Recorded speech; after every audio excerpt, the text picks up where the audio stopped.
Зламалася техніка, трактор не заводиться, мотоцикл не їде. При поломці техніки не сумуй, а у сервісний центр ти газуй.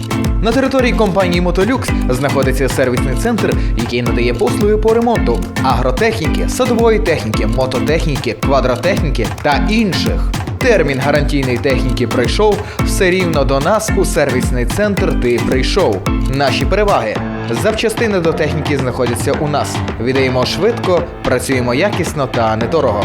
Наші контактні телефони ви бачите у себе на екрані. Наша адреса – місто Мукачево, вулиця Томаша Масарика, 54.